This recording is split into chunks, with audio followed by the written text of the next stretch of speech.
Bienvenidos a un recorrido por uno de los casos más escalofriantes de la historia, desde las montañas de Montana. Pero antes de empezar, deja un comentario de dónde lo estás viendo y la hora que lo escuchaste. Queremos saber de dónde, y en qué horarios del día o noche, se reciben estas historias documentadas. En el otoño de 1912, 3 vendedores ambulantes desaparecieron durante 6 días en las montañas Absaroka, 40 millas al noreste de Billings, Montana. Cuando finalmente salieron de la naturaleza, su historia fue rechazada, archivada y olvidada durante casi 50 años. Lo que dijeron que habían encontrado en esos días perdidos desafiaría todo lo que se sabía que era verdad en el condado de Yellowstone, en el mundo. Los hombres eran Garrison Whitmore, un vendedor de productos farmacéuticos de Chicago; Tobias Crunch, que vendía maquinaria agrícola en todo el Medio Oeste; y Silas Northcott, un fotógrafo errante que capturaba las ciudades ferroviarias en auge del territorio de Montana. Los 3 eran viajeros experimentados, conocedores de la vida en la frontera y el clima de montaña. Se habían preparado para un viaje sencillo, desde Billings hasta los campamentos mineros cercanos a Red Lodge, un viaje que no debería haber durado más de 3 días. Garrison Whitmore había estado viajando por Montana durante casi 8 años, haciéndose amigo de médicos, boticarios y propietarios de tiendas generales que abastecían a las florecientes ciudades mineras. Su reputación de fiabilidad y justicia le había ganado una clientela fiel en toda la comarca. Nacido en Pensilvania en 1863, Whitmore había ido al oeste tras graduarse en Chicago, atraído por la promesa de la rápida expansión territorial. Sus registros de ventas son meticulosos, un rasgo de un hombre de negocios organizado en sus métodos, que lleva un control de cada venta y cliente. Los compañeros de trabajo de Whitmore lo consideraron un hombre pulcro que se enorgullecía de su apariencia y sus prácticas comerciales oportunas. Sus recibos de hotel en todo Montana revelaban que llegaba exactamente cuando se esperaba y partía según lo previsto. Los comerciantes locales se habían acostumbrado a sus visitas y hasta ajustaban sus pedidos de mercancía a su llegada prevista. Este historial de absoluta fiabilidad hizo que su desaparición posterior fuera aún más desconcertante para aquellos que lo conocían. Tobias Crunch había llegado a Montana en 1910, atraído por las promesas de la floreciente industria agrícola. La transformación del territorio, de minero-ganadero a agrícola, generó una demanda de maquinaria moderna capaz de trabajar en las condiciones difíciles de la agricultura de montaña. Crunch se convirtió en experto en demostrar y vender arados, segadoras y demás maquinaria para la agricultura de temporada corta en terrenos difíciles. Hijo de inmigrantes alemanes en Wisconsin, Crunch conocía las dificultades que afrontaban las familias que intentaban cultivar granjas en lugares inhóspitos. Su propia familia había pasado por lo mismo y empatizaba con los clientes que a menudo operaban con poco capital y cosechas inciertas. Su forma de hacer negocios con plazos flexibles de pago y consejos sobre el cuidado del equipo lo hicieron popular entre los agricultores de todo el sur de Montana. El territorio de ventas de Crunch abarcaba desde Billings al oeste hasta Bozeman y al sur hasta la frontera de Wyoming. Sus diarios de viaje, llevados por razones de gastos de negocios, revelaban un conocimiento profundo de caminos locales, patrones climáticos y condiciones de viaje estacionales en toda la área. Era famoso por poder atravesar cualquier terreno y por conocer caminos alternativos cuando las carreteras principales se volvían intransitables. Silas Northcott era tal vez la más extraña de los 3 viajeros. Le habían encargado algunos periódicos y revistas del este que siguiera la evolución de la frontera americana, en especial la creación de asentamientos fijos en tierras que antes se consideraban invivibles. Sus imágenes estaban pensadas para ilustrar textos sobre la expansión hacia el oeste, el crecimiento territorial y la transformación de la naturaleza en productivas tierras de cultivo y minas. El trabajo de Northcott le había llevado por Montana, Wyoming y las Dakotas en 1912, creando un archivo visual de este momento histórico. Su colección de fotografías, guardada en su estudio de San Francisco, sumaba cientos de imágenes que registraban desde estaciones de trenes recién construidas hasta familias posando frente a granjas recién construidas. Su habilidad técnica y ojo artístico le habían ganado el título de uno de los mejores fotógrafos fronterizos que operaban en el lejano oeste. Los 3 se habían hecho amigos ocasionales por el hecho de ser forasteros que compartían experiencias comunes de navegar por las aguas sociales y económicas de las comunidades fronterizas. A menudo se encontraban pernoctando en las mismas pensiones, cenando en los mismos restaurantes y compartiendo información sobre el estado de las carreteras, el clima y las oportunidades comerciales. Su decisión de ir juntos a Red Lodge se basó principalmente en razones prácticas: compartir los gastos de viaje, aumentar la seguridad en una zona posiblemente peligrosa y combinar sus conocimientos sobre el terreno. La ruta que trazaron estaba bien definida y era utilizada por el tráfico regular que viajaba entre Billings y los campamentos mineros en las montañas Beartooth. El camino seguía accidentes geográficos naturales que ofrecían un paso más fácil a través de lo que de otro modo sería un terreno difícil. El tiempo en octubre de 1912 era el normal para la época, frío, pero generalmente soleado, con algunas nevadas tempranas ocasionales en cotas más altas de lo normal que se derretían rápidamente durante el día. Su coche fue descubierto el 15 de octubre de 1912, abandonado cerca de lo que hoy se conoce como Phantom Creek, aunque los mapas locales de la época no mostraban ningún arroyo con ese nombre. Los caballos seguían enganchados, pastando tranquilamente, pero los hombres y su equipo se habían ido. Un equipo de búsqueda, liderado por el sheriff Coleman Hartwell, rastreó la zona durante 2 días antes de decidir que los viajeros debían haber muerto en una temprana tormenta de nieve que había azotado la zona. El hallazgo del carro abandonado inmediatamente puso en alerta a la comunidad empresarial de Billings y Red Lodge. Se les esperaba a los tres en varias reuniones y su desaparición, al mismo tiempo, solo podía significar un accidente o un crimen. El emplazamiento del carro cerca de Phantom Creek era especialmente desconcertante, ya que los viajeros experimentados en el camino negaron que existiera tal arroyo en la región, aunque había una corriente de agua evidente cerca. El sheriff Coleman Hartwell, un antiguo oficial de caballería que había participado en cientos de búsquedas y rescates en montaña, coordinó una de las mayores búsquedas que jamás se habían visto en la zona. Hartwell había luchado en las guerras indias y se había convertido en un experto en rastreo y supervivencia en la naturaleza, lo que lo hacía ideal para este tipo de misión. Su manera sistemática de investigar era como un entrenamiento militar ajustado al uso policial civil. El equipo de búsqueda estaba formado por cazadores locales que conocían cada camino y señal a 50 millas de Billings, guardabosques territoriales que conocían el clima y el terreno, y voluntarios de los pueblos mineros que conocían o hacían negocios con los hombres desaparecidos. La variedad de experiencia en el equipo de búsqueda garantizó que no se pasara por alto ninguna solución evidente a la desaparición. Lo que descubrieron desafió sus suposiciones sobre el comportamiento humano en una emergencia. El coche no tenía marcas de lucha o salida apresurada. Las muestras de negocios de los hombres estaban intactas y protegidas del clima y del robo. Las posesiones personales quedaron intactas, el costoso equipo fotográfico de Northcott y el maletín de muestras farmacéuticas de Whitmore, cosas que habrían sido muy tentadoras para ladrones o viajeros desesperados. Los caballos se veían tranquilos, cuidados y sin signos de haber sido asustados, maltratados o sometidos a violencia. Su comportamiento indicaba que habían estado pastando tranquilamente en el mismo lugar durante días, como si sus amos simplemente se hubieran ido y regresaran pronto. Los animales no parecían angustiados, heridos, o en el estado de agitación que esperarías que estuvieran si hubieran presenciado violencia o hubieran sido abandonados durante una emergencia. Lo más extraño fueron las huellas alrededor del carro. Las huellas indicaban que los tres hombres habían desmontado, caminado por la zona inmediata y luego se habían marchado juntos a pie en dirección suroeste. Las huellas eran firmes, como si estuvieran persiguiendo algo o a alguien, en lugar de huyendo en pánico o en respuesta a una emergencia. Las huellas mostraban un paso regular, sin correr, tropezar o movimientos forzados. El rastro indicaba que los hombres habían permanecido un rato junto al carro antes de marcharse.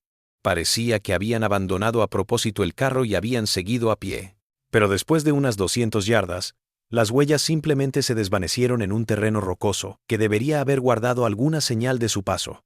Rastreadores experimentados en la partida de búsqueda inspeccionaron el lugar donde se perdieron las huellas en busca de cualquier pista que indicara la dirección en que pudieron haber huido los hombres. A pesar de rastrear el área circundante, más allá de pantanos y orillas de arroyos y caminos de caza donde dejaría huellas, no se pudo encontrar rastro de su paso posterior. Los hombres parecían haberse desvanecido en el aire. La búsqueda se amplió para abarcar casi 30 millas cuadradas de terreno montañoso accidentado. Los grupos peinaron en forma sincronizada valles, cimas, cauces de arroyos y cualquier abrigo posible donde viajeros podrían refugiarse del clima. Rastrearon cada cueva, mina abandonada y bosquecillo de madera lo suficientemente denso como para ocultar a 3 hombres. El tiempo en el momento de la búsqueda fue adverso, pero no imposible. La tormenta de nieve temprana que había golpeado la zona 3 días antes de que se encontrara el carro había dejado varios centímetros de nieve en las montañas más altas, pero las temperaturas se mantuvieron por encima del punto de congelación durante el día. Expertos en supervivencia al aire libre coincidieron en que 3 hombres con habilidades básicas de supervivencia podrían haber sobrevivido a las condiciones si hubieran encontrado refugio. Los equipos de búsqueda gritaron una y otra vez, escucharon las respuestas, dispararon bengalas en intervalos regulares, buscaron humo o cualquier otra señal de presencia humana. Inspeccionaron cada fuente de agua, conscientes de que los viajeros perdidos tarde o temprano tendrían que buscar agua para sobrevivir. Pero no se encontró ni rastro de los hombres desaparecidos. Para la noche del 17 de octubre, el sheriff Hartwell llegó a la conclusión a regañadientes de que los hombres simplemente habían muerto en un lugar demasiado remoto para que lo encontraran los equipos de búsqueda, o que de alguna manera habían salido del área por caminos que esquivaban todos los caminos y asentamientos principales. La búsqueda oficial se detuvo, pero familiares y socios comerciales continuaron buscando privadamente durante días. La suspensión de la búsqueda oficial fue controvertida entre la comunidad empresarial porque los 3 hombres tenían fuertes motivos financieros y profesionales para realizar el viaje previsto a Red Lodge. Su desaparición simultánea significó pérdidas económicas no solo para sus propios negocios, sino para quienes dependían de sus servicios. El enigma de su paradero generó incertidumbre, que impactó el comercio en toda la zona. El 21 de octubre, 6 días después de su desaparición, los 3 hombres entraron tambaleándose en el Silver Dollar Saloon de Billings, demacrados y susurrando. Según el propietario del saloon, en el informe de incidentes del sheriff Hartwell, parecían transformados, rehusándose a hablar con nadie sino entre ellos y bebiendo más de lo normal en silencio.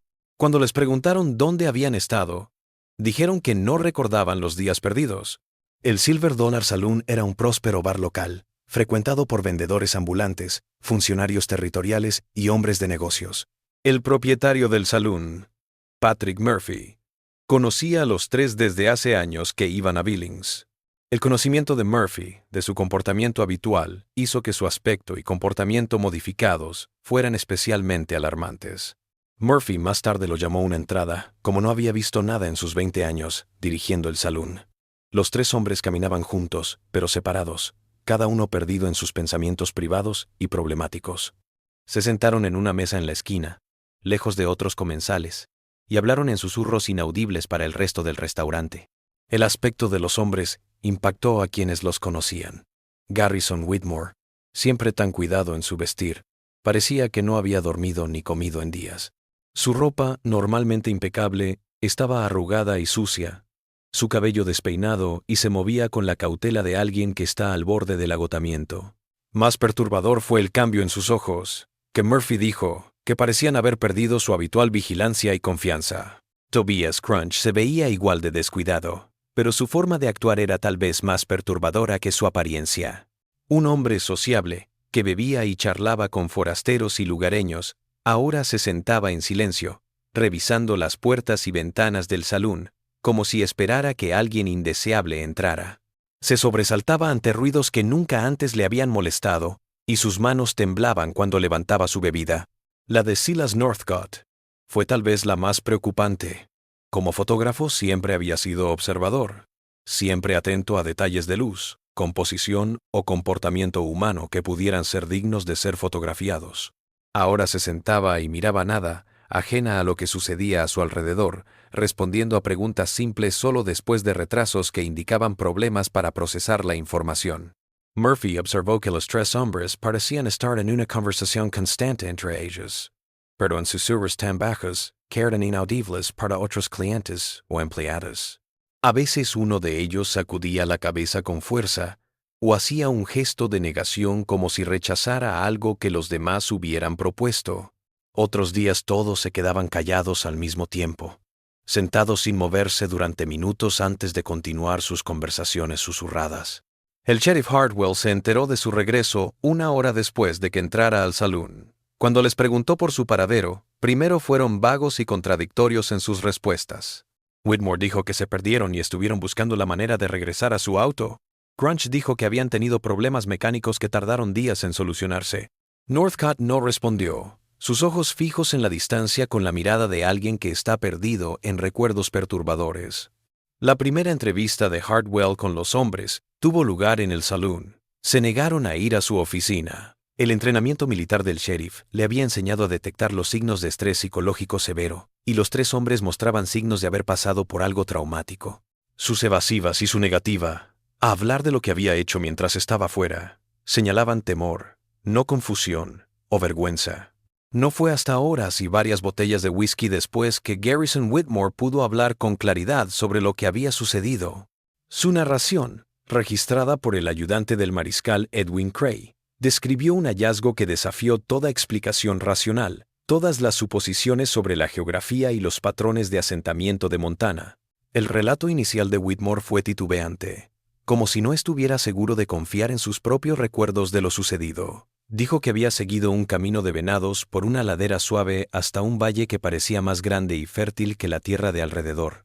La vegetación allí era distinta, más rica y más verde de lo normal para la altitud, con especies de árboles y plantas que no solían crecer tan alto. Al descender a este valle, prosiguió Whitmore, comenzaron a oler humo de madera y algo que parecía estarse cociendo. Tras horas de racionamiento frío y agua de arroyo, la idea de comida caliente y refugio era tentadora. Siguieron los olores a través de un bosquecillo de álamos temblones inusualmente altos y sanos para la zona, hasta llegar a un claro que albergaba algo que ninguno de ellos esperaba ver. El edificio estaba en un claro a unas 3 millas de donde se localizó su automóvil, aunque las búsquedas posteriores realizadas por la policía y voluntarios no pudieron encontrar ningún edificio allí. Whitmore la describió como una granja de 2 pisos en buen estado y obviamente ocupada, con humo saliendo de su chimenea y jardines cultivados a su alrededor. Lo más extraño era que la casa parecía florecer en un lugar donde las encuestas locales habían catalogado el suelo como no apto para el cultivo. La casa misma desafiaba todo lo que conocían sobre la arquitectura fronteriza y los patrones de colonización. Edificada con materiales demasiado nobles para un lugar tan aislado, mostraba unas técnicas constructivas y unos acabados dignos de las poblaciones consolidadas que tenían artesanos y materiales a mano. Los troncos estaban encajados y calafateados. Las ventanas eran de vidrio y no de papel engrasado como en la mayoría de las construcciones fronterizas, y el techo estaba cubierto de tablillas de madera cortadas y encajadas por un profesional. Un amplio porche frontal rodeaba 2 lados del edificio, con postes torneados en torno y detalles tallados que indicaban el uso de maquinaria carpintería avanzada. La sensación era la de una casa de pueblo, no de las montañas de Montana. Aún más impresionantes eran las estructuras y mejoras que rodeaban la casa principal. Un granero se erguía en las cercanías, edificado con la misma dedicación a la calidad que la casa. Algunas estructuras más pequeñas indicaban una operación agrícola completa. Un gallinero, un ahumadero, lo que parecía ser un taller y graneros para grano y herramientas. Todos estaban en buen estado y parecían mantenidos y en uso regular. Lo que más llamó la atención fueron las mejoras agrícolas en torno a los edificios. Huertos de hortalizas prosperaban en hileras protegidas por cercas de rieles partidos, y las hortalizas parecían saludables y fructíferas a pesar de la altitud y la estación tardía. Las hortalizas de raíz habían sido cosechadas y apiladas en montones ordenados, señal de una cosecha exitosa de cultivos que no deberían haber madurado a esa altitud y latitud. Árboles frutales bordeaban un lado del claro, repletos de manzanas que no deberían haber tenido tiempo de madurar en la breve temporada de crecimiento de la zona. Aún más extrañas eran las vides que crecían en la pared sur de la casa, repletas de fruta, señal de que alguien había descubierto la forma de cultivar en contra del clima y suelo locales. La declaración de Tobias Crunch, tomada en aislamiento para prevenir la colusión de testigos, confirmó los detalles centrales de la narrativa de Whitmore, pero agregó información preocupante, basada en su experiencia como constructor y reparador de maquinaria agrícola. Crunch dijo que la casa parecía normal desde la distancia, pero una mirada más cercana reveló anomalías arquitectónicas que no tenían ninguna razón de ser. Las ventanas que parecían mirar hacia el interior solo mostraban oscuridad, incluso en pleno día, cuando las habitaciones deberían haber estado iluminadas por la luz del sol que entraba por otras ventanas. El porche delantero, tan robusto y atractivo desde la carretera, se sentía insustancial bajo sus pies, como si la madera misma se resistiera a su peso a pesar de su apariencia sólida. El historial de Crench trabajando en maquinaria agrícola lo hizo estar atento a las herramientas y al equipo que se encontraba por toda la propiedad. Las herramientas de jardín apiladas en las zonas de trabajo estaban demasiado limpias, demasiado nuevas para haber pasado años trabajando en las montañas. Las herramientas parecían de mejor calidad de lo que normalmente se encontraba en los pueblos fronterizos, como si tuvieran acceso a fábricas o canales de suministro que no deberían existir en un lugar tan remoto. Más desconcertante fue la falta de la maquinaria pesada que habría requerido para despejar y preparar la tierra para el cultivo en un terreno tan difícil. Crunch no observó los tocones, rocas y escombros que suelen señalar los lugares donde el bosque se había transformado en campos de cultivo. Las claros parecían haber sido campos de cultivo mucho más tiempo de lo que los registros territoriales indicaban que era posible. Silas Northcott, un hombre cuyo trabajo requería ojo para los detalles visuales, dio las descripciones más detalladas y técnicas de lo que descubrieron. Su ojo de fotógrafo comenzó a registrar cosas que no encajaban en un lugar aislado de montaña. La forma en que la luz se movía por el valle, la manera en que los edificios se asentaban en el paisaje, los detalles arquitectónicos propios de una sociedad mucho más rica. La luz del valle le pareció extraña a Northcott. Era una tarde de octubre, y el sol estaba bajo en el oeste, pero el claro parecía igualmente iluminado en todas direcciones, sin sombras fuertes que esperar. La casa y las dependencias parecían iluminadas desde varios puntos, produciendo una luz suave y difusa que realzaba el atractivo de las construcciones, pero que parecía imposible en condiciones naturales. Cuando Northcott trató de averiguar qué estaba causando esta luz extra, se confundió. La luz parecía emanar de todas partes y de ninguna parte a la vez, iluminando todo sin fuente aparente. Esto era especialmente preocupante para un fotógrafo profesional que confiaba en el conocimiento de las fuentes de luz y sombra para crear sus imágenes artísticas y técnicas. Lo que más inquietó a los tres hombres no fue la casa, sino quien la habitaba. Una familia les dio la bienvenida.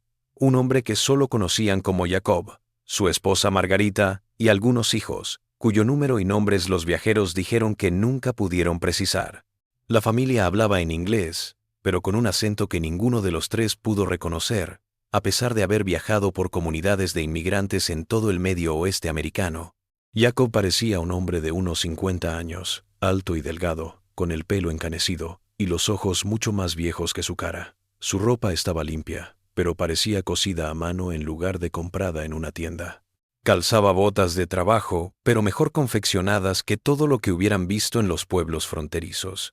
Sus manos estaban encallecidas por el trabajo, probando que era un granjero trabajador, pero sus formas de hablar y sus modales mostraban más educación y experiencia de lo que uno esperaría de un colono aislado. Su información sobre lo que acontecía en el mundo, la política local, los sucesos económicos, era sorprendente para alguien que habitaba un lugar tan aislado. Margarita parecía más joven que su marido, tal vez de unos 40, con el pelo oscuro recogido en un estilo práctico pero elegante. Su ropa era sencilla, pero de una calidad inusual para tratarse de ropa teñida de colores que no habían perdido intensidad a pesar de lo que debían ser años de vida en las montañas. Ella desempeñaba las labores domésticas con una eficiencia que indicaba años de práctica y conocimiento del lugar. La hospitalidad de la familia fue instantánea, total, pero con ciertos matices que inquietaron a sus huéspedes. Era como si supieran cosas sobre el pasado de los viajeros, sus negocios, sus vidas que nunca se habían hablado. Hicieron preguntas que revelaban conocimiento de los clientes, las rutas, las conexiones profesionales de los viajeros. Lo más perturbador fue su conocimiento de acontecimientos futuros que aún estaban en fase de planificación. Jacob habló con autoridad sobre proyectos ferroviarios latentes pero no aprobados, empresas mineras que aún estaban en fase de evaluación por parte de inversores, patrones de asentamiento que parecían prever cambios políticos y económicos aún por llegar. Según los viajeros, la familia les dio comida y alojamiento durante lo que pensaron que era una noche, pero lo que calcularon más tarde fue que habían estado allí casi 4 días. El tiempo se arrastraba en la casa y sus alrededores. Las charlas que parecían minutos se convirtieron en horas sin que nadie lo notara. La cena llegó a la mesa sin que nadie viera cómo se había preparado. El sueño llegó rápido, pero no trajo descanso. La alteración del tiempo fue una de las cosas más inquietantes de su experiencia. Los tres hombres estaban acostumbrados a los horarios y habían internalizado el tiempo gracias a años de viajes de negocios. Pero en la casa, su conciencia temporal normal se desvaneció. Las cosas que deberían haber durado minutos se sentían como horas, y las cosas que parecían horas solo habían sido momentos. Garrison Whitmore habló de comidas que llenaban, pero no dejaban memoria de sabor o textura. La comida se veía abundante y apetitosa, lo que parecía carne asada, pan fresco, verduras que debían provenir de los huertos que habían visto, y fruta en conserva como si la hubieran preparado para el invierno. Pero cuando intentó recordar cómo era realmente comer, solo pudo evocar vagas sensaciones de sabores familiares, pero inidentificables. La cena se sirvió en platos y cubiertos demasiado delicados para la vida fronteriza. Platos de cerámica pintada, tenedores y cuchillos de metal sin rasguños ni óxido. Vasos de vidrio transparente en lugar del vidrio de color habitual en las casas fronterizas. Las velas daban luz aunque las ventanas decían que aún era de día fuera, creando un ambiente acogedor, pero ligeramente erróneo. Las charlas en estas comidas siguieron un patrón similar de aparente profundidad que se desvaneció en generalidades cuando se miró de cerca. Jacob fue un anfitrión encantador, preguntando lo suficiente sobre sus viajes y comentando sobre las condiciones locales y el desarrollo regional. Pero cuando los viajeros más tarde trataron de recordar cosas concretas que hubiera dicho, tan solo podían recordar la impresión general de que había estado informado. Tobias Crunch relató largas conversaciones con Jacob sobre métodos de cultivo, enriquecimiento del suelo, cría de ganado. Jacob conocía la rotación de cultivos, el control de plagas y la predicción del tiempo que cualquier agricultor fronterizo podría envidiar. Habló de las épocas de crecimiento, de la química del suelo, de la forma de criar plantas con la sabiduría de alguien que las había cultivado en condiciones adversas durante décadas. Pero cuando Crunch intentó recordar más tarde algún consejo o técnica concreta que se hubiera revelado, no pudo recordar nada de sus horas de charla.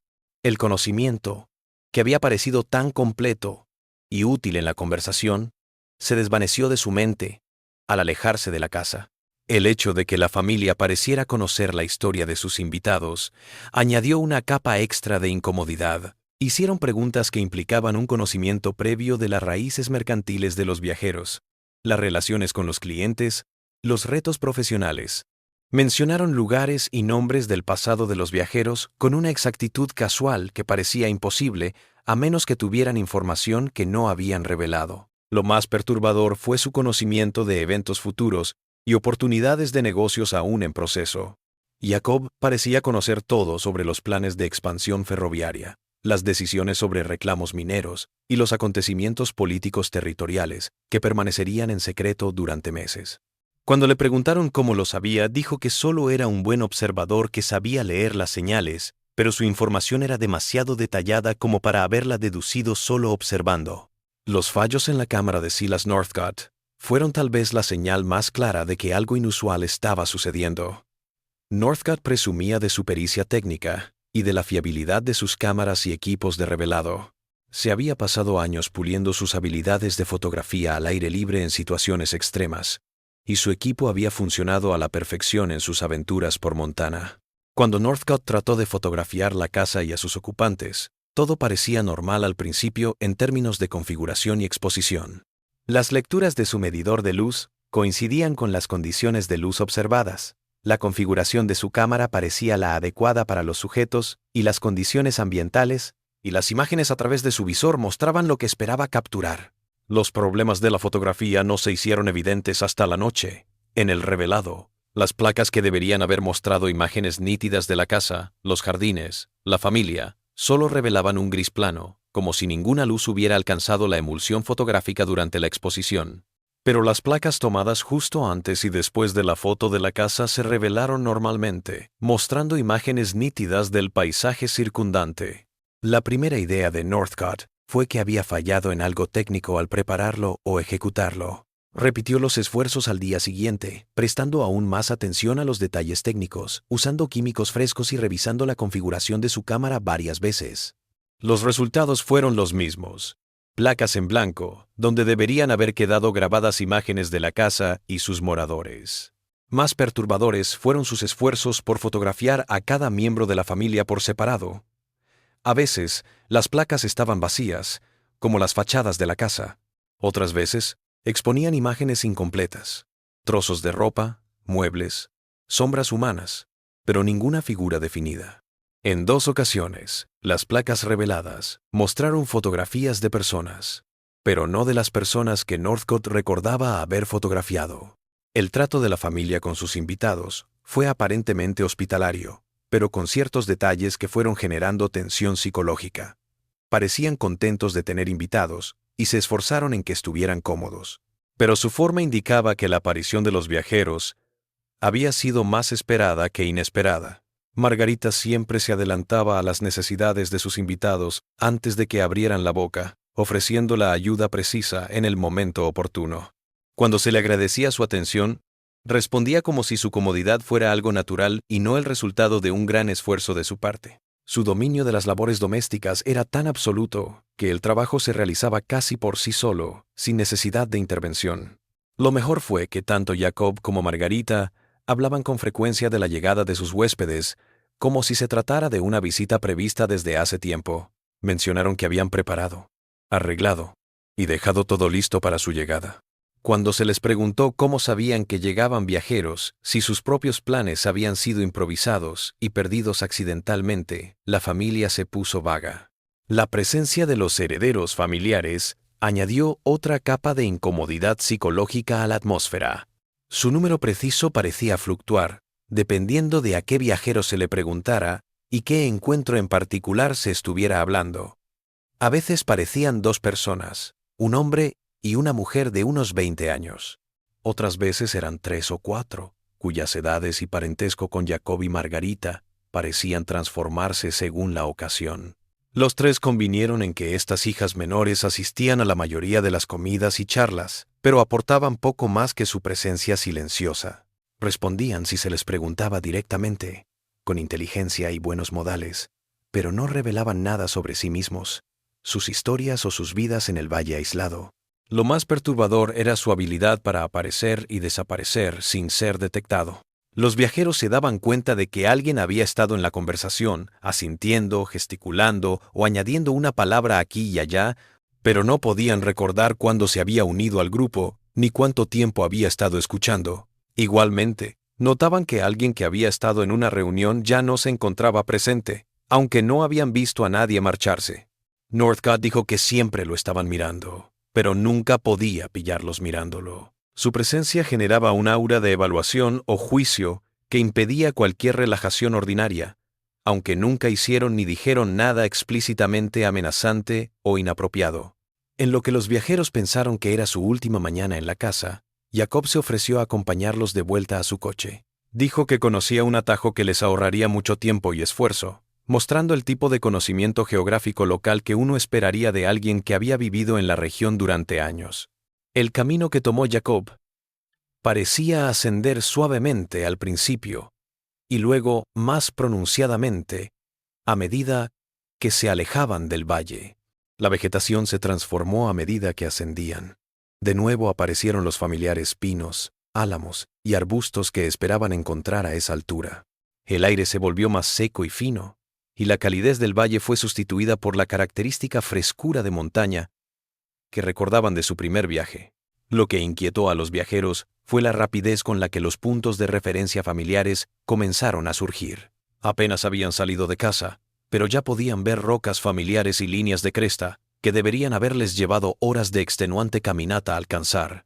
El trayecto que recorrieron junto a Jacob pareció mucho más corto que el viaje que los había traído al valle.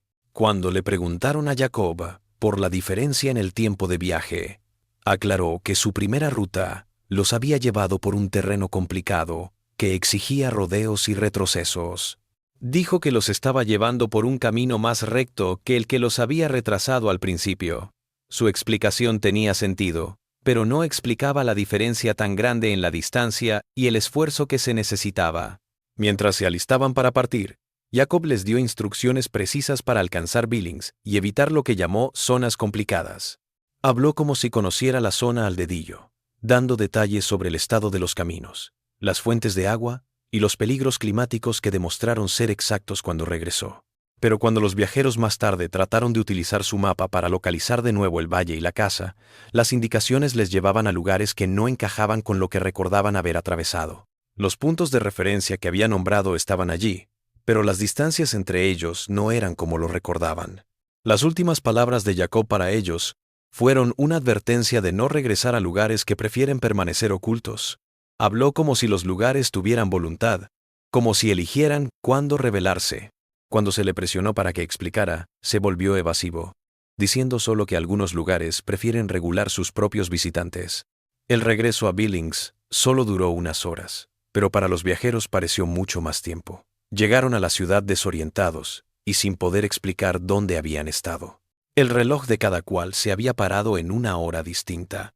Todos mostraban fechas absurdas si se comparaban con la hora en que habían salido de Billings. Sus provisiones, que deberían haber sido consumidas tras 6 días de marcha por el bosque, estaban intactas. El estado en que se encontraba su equipo y sus efectos personales cuando llegaron a Billings fue una prueba más de que les había ocurrido algo más que extraordinario en el buen sentido de la palabra. Sus caballos no parecían cansados tras 6 días de viaje por las montañas sin cuidados. Los animales estaban gordos y relajados, como si hubieran sido cuidados adecuadamente durante todo el tiempo que sus dueños estuvieron fuera. Su coche y todo lo que había en él estaban tal y como lo habían dejado casi una semana atrás. Nada había alterado el clima, los animales o la mano del hombre. Lo más extraño fue el estado de sus cosas personales. La ropa que debería haber estado sucia tras días de viaje por el bosque parecía recién lavada. Las provisiones de alimentos que deberían haber sido consumidas estaban intactas, los efectos personales sin usar. La investigación del sheriff Hartwell sobre sus declaraciones fue exhaustiva, pero en última instancia, infructuosa. Varias partidas de búsqueda, incluyendo cazadores locales experimentados, agrimensores territoriales y voluntarios de la comunidad empresarial, peinaron metódicamente la zona que indicaron los viajeros. No hallaron restos de ninguna edificación, ni moderna ni antigua, en el sitio donde se decía que había estado la casa. La investigación implicó el escrutinio de los archivos territoriales de tierras, las reclamaciones de Homestead y los permisos de construcción originales de las primeras prospecciones oficiales de la zona. No se hallaron registros de ningún campamento legal, construcción o actividad agrícola en el área que describieron los viajeros. Las muestras de suelo recogidas en el lugar sospechoso corroboraron las evaluaciones territoriales previas en que la tierra no era apta para la clase de operación agrícola productiva que los hombres dijeron haber presenciado. Más desconcertantes fueron los esfuerzos para confirmar la familia a través de la investigación local y los registros públicos. Nadie en los pueblos cercanos, campamentos mineros o puestos comerciales conocía una familia que se ajustara a la descripción de los viajeros. Los registros migratorios, en manos de las autoridades territoriales, no arrojaban datos de inmigrantes con nombres, descripciones o historial semejantes a los de Jacob, Margarita y sus descendientes. Los registros parroquiales, que solían registrar a casi todas las familias de la zona, independientemente de su afiliación religiosa, no tenían rastro de nadie que viviera en la zona aislada donde se decía que había estado la casa. Los registros del servicio postal mostraron que nunca se había pedido ni entregado correo a ninguna dirección en esa área. Lo más sorprendente fue que los archivos fiscales no mostraban ninguna propiedad, mejoras o actividad agrícola que se ajustara a la granja que informaron haber visto los viajeros. Los 3 aventureros empezaron a tener lo que llamaron sueños compartidos a los pocos días de regresar a Billings. Todos los hombres informaron sueños similares de regresar a casa y encontrarla cambiada en cosas pequeñas pero significativas.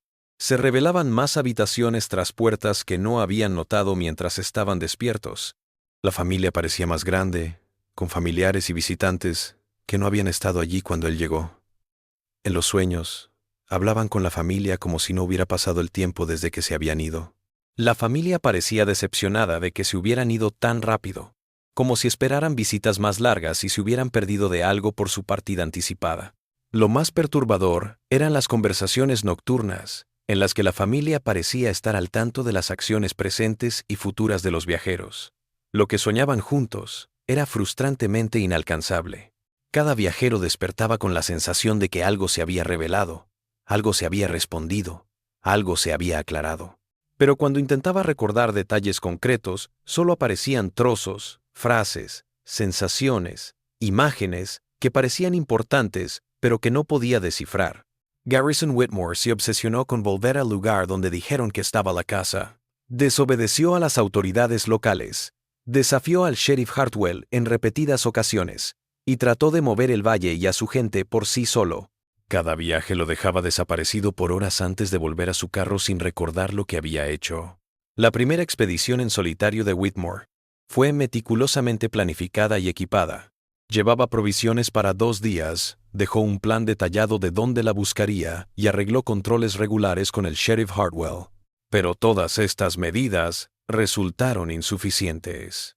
Fue hallado 12 horas más tarde por un equipo de búsqueda, sentado al lado de su coche, sin recordar cómo había transcurrido el día y sin anotaciones en su libreta tras salir de Billings.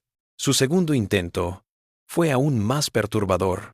Fue descubierto 3 días después por un guardabosques territorial a casi 30 millas de su área de búsqueda planificada, sin recordar el tiempo perdido ni cómo había llegado tan lejos.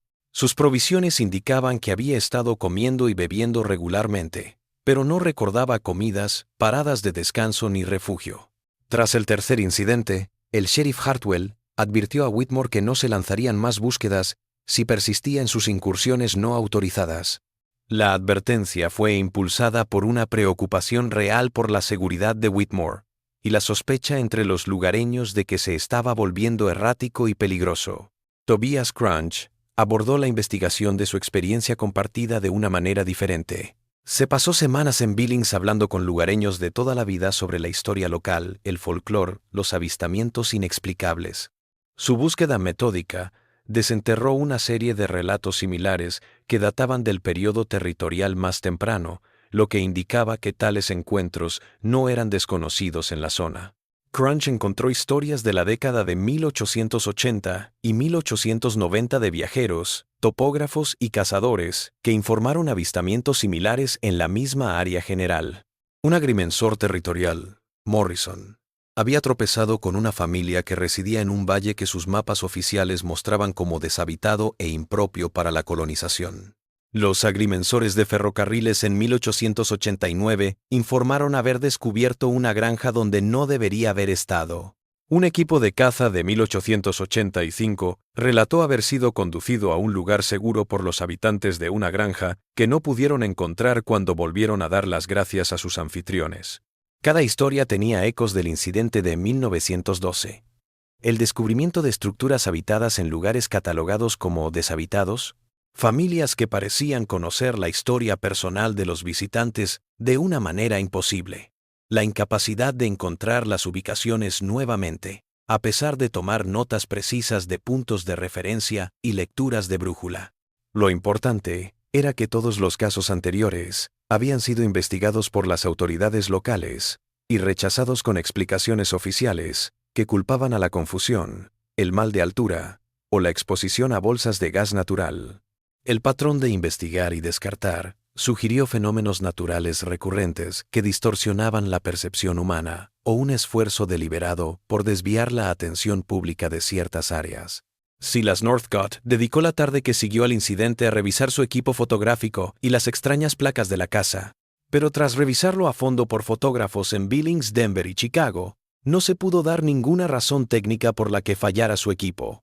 Las cámaras actuaron con normalidad para todo lo demás y los químicos dieron resultados para todo lo demás que fotografié.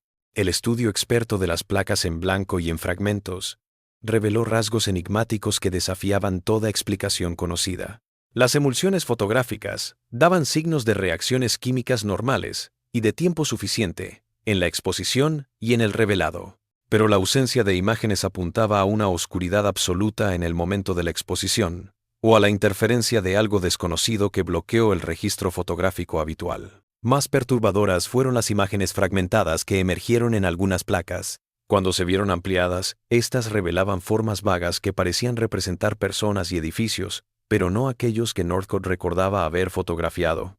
Las caras eran extrañas, la ropa no era como la recordaba, y la casa no se parecía en nada a la que describió en sus escritos.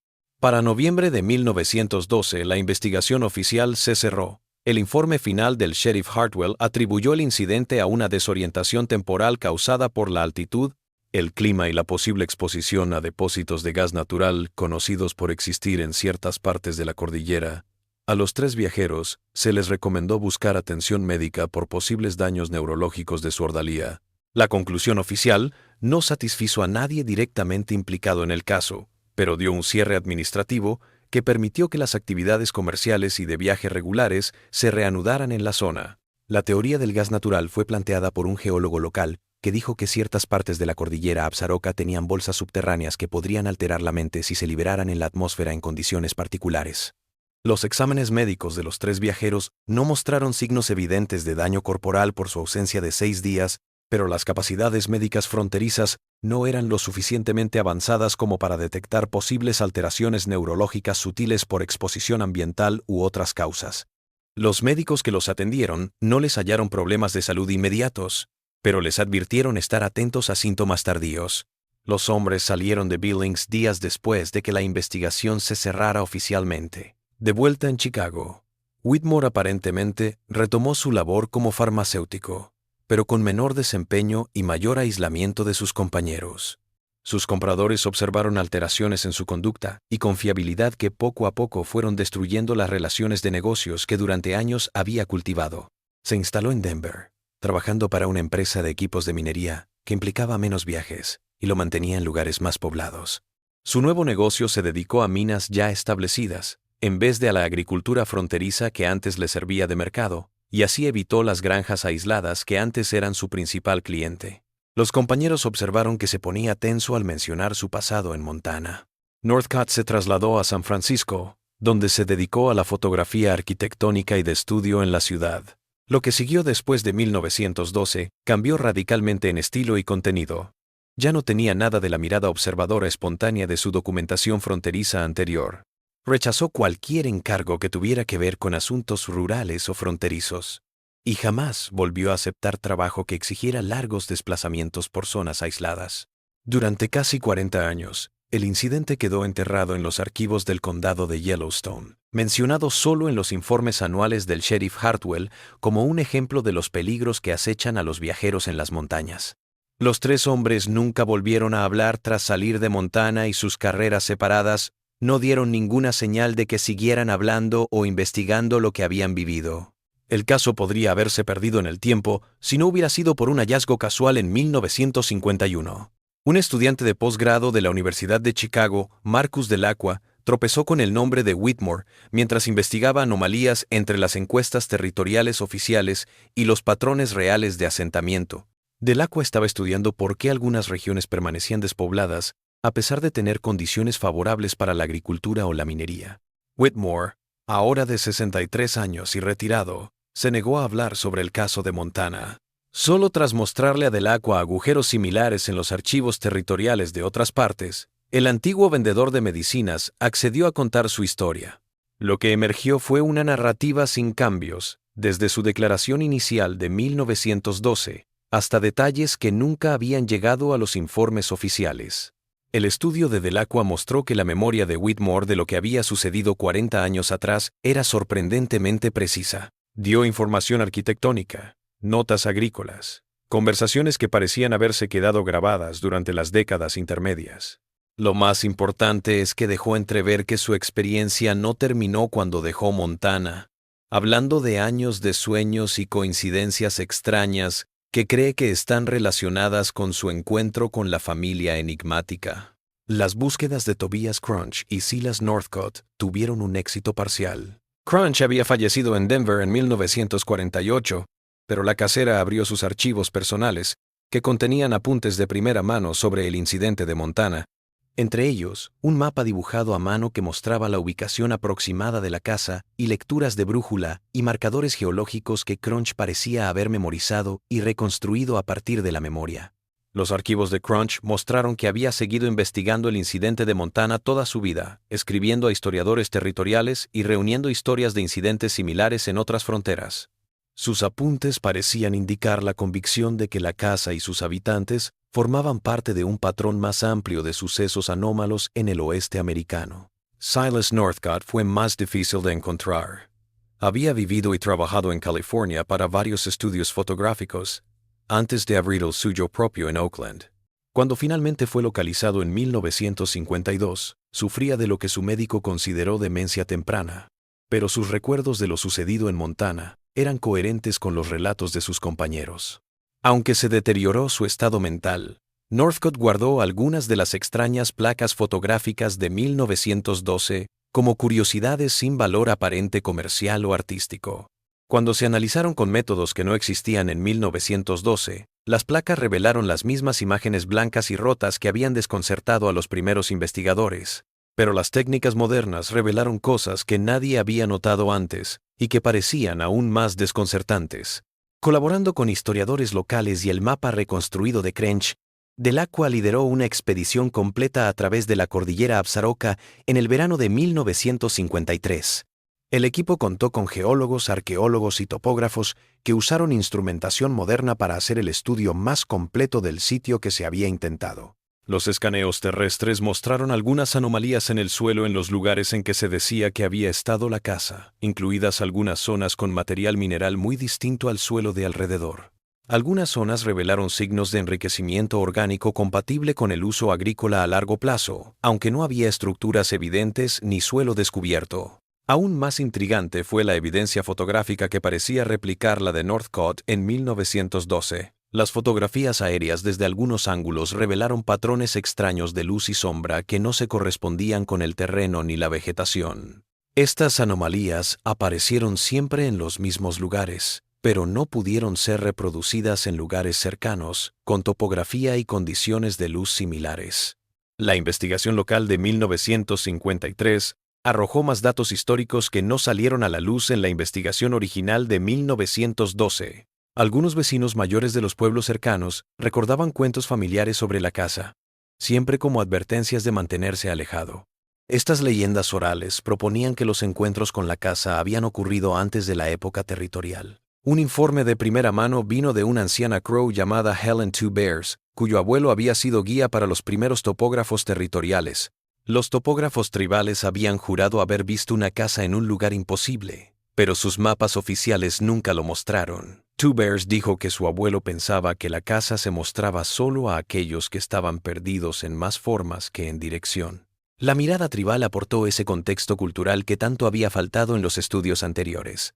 Según las creencias indígenas americanas, la casa y sus habitantes formaban parte de la geografía espiritual local, ni buenos ni malos, pero que debían ser abordados con respeto. La advertencia de perdido en más maneras que en dirección aludía a estados espirituales o emocionales que abrían la puerta a ciertos encuentros. A pesar de la documentación y el análisis exhaustivos, la investigación de Delacqua culminó en una tesis doctoral que la Universidad de Chicago se negó a aceptar para publicación en 1955. Los asesores de la facultad encontraron que faltaba evidencia para las afirmaciones más excepcionales y le aconsejaron que se atuviera a temas históricos más tradicionales. El rechazo académico acabó con su carrera universitaria. Las notas y los archivos del investigador se donaron a la Sociedad Histórica de Montana en 1958, pero se perdieron en la transferencia varios documentos cruciales, incluidas fotografías originales y análisis de suelo. El personal de la sociedad aconsejó a Delacqua que se pusiera en contacto con las autoridades federales si creía que el material contenía información que pudiera ser relevante para la seguridad nacional. En 1963, un guardaparques que realizaba estudios de rutina en el campo dijo haber encontrado restos de lo que parecía ser una antigua granja en el lugar que los viajeros de 1912 habían descrito. La casa había sido destruida por el fuego. Solo quedaban piedras de cimentación y una chimenea a medias. El análisis arqueológico identificó métodos constructivos raros en Montana en los tiempos territoriales tempranos. Lo más extraño fueron los objetos personales encontrados entre las ruinas. Trozos de placas fotográficas con imágenes parciales que recordaban el trabajo de Northcott y piezas de botellas farmacéuticas con etiquetas que coincidían con las empresas que había representado Whitmore. El análisis químico reveló que estos objetos eran mucho más antiguos de lo que sugeriría la línea de tiempo histórica de los acontecimientos, lo que abrió la cuestión de cómo las ruinas podrían estar conectadas con el incidente de 1912. Las recomendaciones del Servicio de Parques para más estudios arqueológicos nunca se financiaron, y el sitio se incluyó más tarde en la designación de área silvestre ampliada que cerró el área a la investigación. Para 1965 la mayoría de los personajes clave de la historia habían fallecido, y los papeles se hallaban dispersos en archivos de todo tipo, sin un lugar que reuniera la información. Lo que queda hoy son retazos de historias, documentación incompleta, preguntas sin resolver de más de 50 años de investigación. El relato inicial de los tres viajeros sigue siendo la descripción más completa de lo que les sucedió, pero los esfuerzos por confirmar o aclarar su historia solo han generado más preguntas.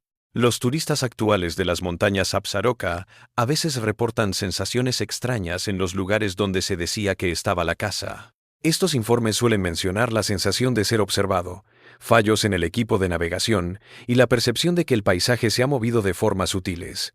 El personal del servicio de parques achaca estos avistamientos a los efectos del aislamiento y la vida en las montañas. La casa que no debería existir sigue desafiando las nociones de la integridad de los archivos y la realidad documentada. Si los viajeros presenciaron fenómenos reales inexplicables, experimentaron episodios psicológicos colectivos o tropezaron con la evidencia de algo que otros preferían mantener en secreto, aún se desconoce. Y hay días en que el viento sopla a través de los pinos de la montaña de una forma extraña, y los lugareños juran ver luces donde no debería haber luces. Y de excursionistas que vuelven de la montaña con relatos que no saben cómo narrar, detalles que no pueden recordar, como si la casa que no debería existir siguiera recibiendo a huéspedes extraviados en modos que superan la orientación.